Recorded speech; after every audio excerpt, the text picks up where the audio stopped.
Bienvenidos a un par de relatos más de la ciudad fronteriza de Ciudad Juárez, Chihuahua. El día de hoy traigo para ustedes dos relatos compartidos por suscriptores del canal. Agradezco mucho el apoyo brindado, ya que esto nos ayuda a seguir subiendo contenido para ustedes. Los invito a dejar su comentario y pulgar arriba.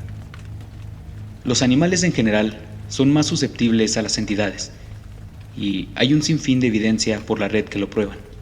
Hoy tocaré este tema en el primer relato, así que les pido discreción y respeto por la persona que nos comparte su experiencia. Si el contenido es de tu agrado, no olvides suscribirte.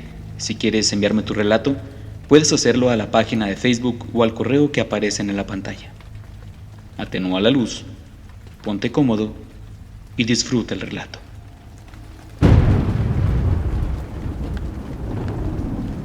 Hola, soy nueva suscriptora y quiero compartir con tu audiencia la historia que sucedió en mi familia hace algún tiempo.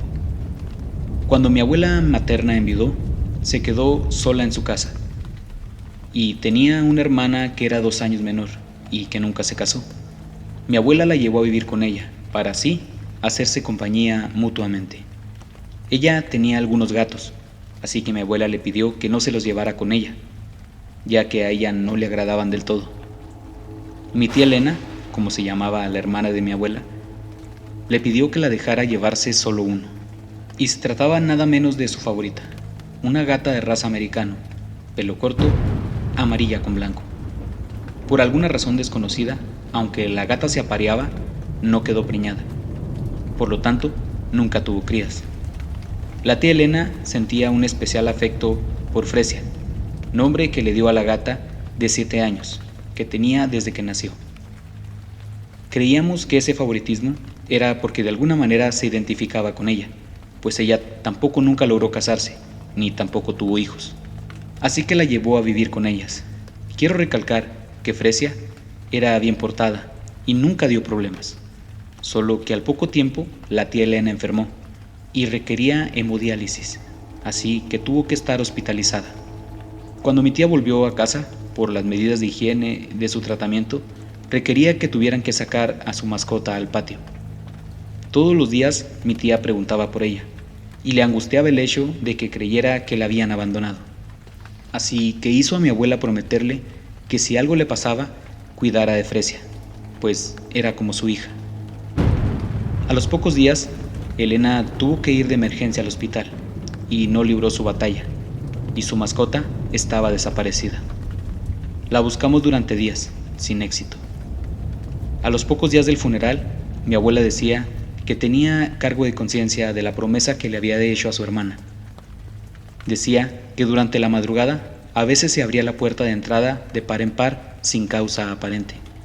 También aseguraba que se escuchaba ese sonido de cuando estás vaciando las croquetas en el plato de las mascotas, por lo que ella salía a asomarse y todo estaba en silencio y completamente solo.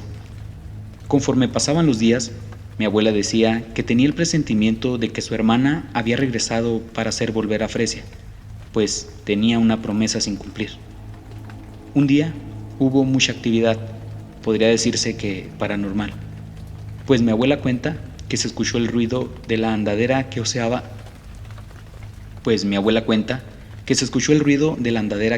la tía Elena, que vaciaban la comida en el plato, que abrieron las puertas en varias ocasiones, y algunos otros ruidos fuera de lo normal. Al día siguiente, la mascota tan buscada estaba justo en el porche de la casa. Se veía descuidada y decaída. Su pelaje estaba sucio y tenía la mirada triste. Cuando mi abuela le abrió la puerta, entró al cuarto que habitaba la tía Elena y se subió a la cama. Se echó como intentando acurrucarse. Mi abuela le pidió perdón a su hermana y le prometió que nunca la volvería a descuidar, pero la gata no quería comer y a veces pasaba los días maullando por la casa y por las noches se acurrucaba en la cama que fue de la tía. Mi abuela le ponía la comida en el cuarto, pero solo por la noche comía y muy poco. Mi abuela, preocupada por ella, la llevó con un veterinario y le dijo que la gata padecía una enfermedad común en gatos y que ya no había nada que hacer por ella, que si deseaba dormirla para evitar que siguiera sufriendo. Mi abuela no aceptó y la llevó de regreso a su casa, donde Fresia pasó 9 días recostada en la cama que fuera de su dueña. Ella murió en esa cama, justo el día en que mi tía cumplía 5 meses de haber fallecido. Y bueno, sobra decir dónde la sepultó mi abuela.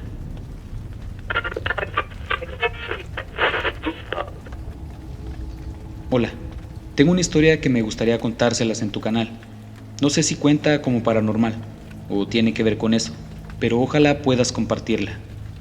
Todo comenzó cuando yo era niña.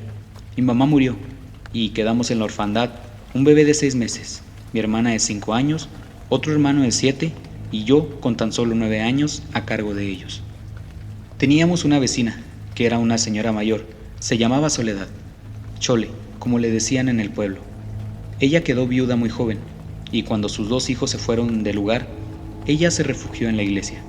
Estaba encargada de hacer los rezos de los difuntos, del novenario que dicen y esas cosas. Siempre estaba al pendiente de nosotros, y a veces nos invitaba a misa. Pronto empezamos a tener una relación más cercana, y ella nos ayudaba y nos daba consejos. Su casa estaba llena de estatuillas religiosas, de santos, crucifijos y demás. No es que no me gustara estar en su casa, es solo que no me sentía cómoda, pues me sentía muy observada. Cuando cumplí 15 años, me fui del pueblo, y cuando me despedí, ella me regaló una de esas estatuillas que tenía en su casa. Me dijo que cuidara mucho de ella, que me protegería de todo mal, cosa que por supuesto no le creí, así que me vine a vivir a esta maravillosa ciudad, que me ha dado tanto. Yo llegué aquí en 1995, cuando la ola de feminicidios se estaba dando. Incluso con tristeza te cuento que una de las mujeres que encontraron en el campo algodonero fue una amiga muy cercana. Salía de madrugada y llegaba casi entrada la noche todos los días. Y siempre que hablaba con doña Chole, me decía que ella siempre rezaba por mí y que me había dado su mejor protector para que me cuidara. Yo le seguía la corriente, como dicen, y ahí terminaba la plática. Un día, al salir del trabajo, después de un tiempo extra, en las famosas maquilas del 5, estábamos esperando la ruta y nos abordó un carro más o menos nuevo, con placas de Texas. Mis 2 compañeras se acercaron y luego rieron un poco y se fueron. Les pregunté que si sabían quién era el desconocido, a lo que le respondieron: ese borracho nos quería dar ride, pero dijo que a tu compañero no, solo a nosotras. Y le dijimos que estábamos solas, a lo que respondió: ¿quién es ese vato alto que está detrás de tus amigas? Al ver que lo negamos, prefirió irse molesto, ha de estar borracho. Así pasó el tiempo, y un día, yendo de viaje en la carretera hacia mi pueblo, en Durango, tuvimos un accidente. Yo iba sentada en el asiento del copiloto. Dimos muchas vueltas, pues el conductor se quedó dormido. El único recuerdo que tengo del accidente es que traía una almohada en la cabeza, y es como si alguien lo hubiera colocado y detenido para protegerme específicamente durante las vueltas que dimos. Quedamos con las llantas arriba, y mientras salía mucho humo, se acercó un hombre, muy joven, que traía un machete colgado en la cintura y me dijo: no te muevas, te voy a sacar. Cortó el cinturón con su machete, y cuando salí, casi al suelo, le vi unos guaraches muy pero muy antiguos, de correas, como de hilo. Traía un impecable pantalón blanco, tipo manta, y una camisola igual. Tenía la apariencia de un campesino, pero tenía el olor como a jardín. Era un olor fuerte, como herbáceo. Me ayudó a caminar a la orilla de la carretera, y lo vi alejarse después que me dijo que pediría ayuda. En el peritaje se determinó que salí volando por tantas vueltas que dio el vehículo. El cinturón simplemente se cortó. Los otros 4 pasajeros que acompañaban fallecieron, incluido el chofer, y yo ningún rasguño tenía, y solo dijeron que fue suerte. Tardé mucho en volver a Juárez, ya que después de lo que me había pasado, quería pasar tiempo con mi papá y hermanos. Un día, al estar hablando con un desconocido del vecindario donde vivía, me dijo: ¿fuiste a llevar a tu familiar a tu pueblo? Y le dije: ¿a cuál familiar? Al que siempre salía contigo en las madrugadas, cuando te ibas al trabajo. Creí que lo decía de broma. Después, cuando le conté a doña Chole, me dijo que era la estatuilla que me había regalado, que ella le había pedido que me cuidara, y le dije: ¿pero quién es? Me dijo, es nada menos que el Arcángel Miguel. Yo veo a los ángeles y hablo con ellos, y fue él quien te sacó del auto el día del choque. Solo pude pensar que Xole era una persona ya mayor, que solo estaba fanatizada en la religión, así que no quise hacerle mucho caso. Pero siempre, para salir de dudas, llamé al que había sido mi vecino y le pregunté que cómo era aquel hombre que salía conmigo. Y me dijo, pues como un campesino, con traje de manta y su machete. La verdad sí daba miedo.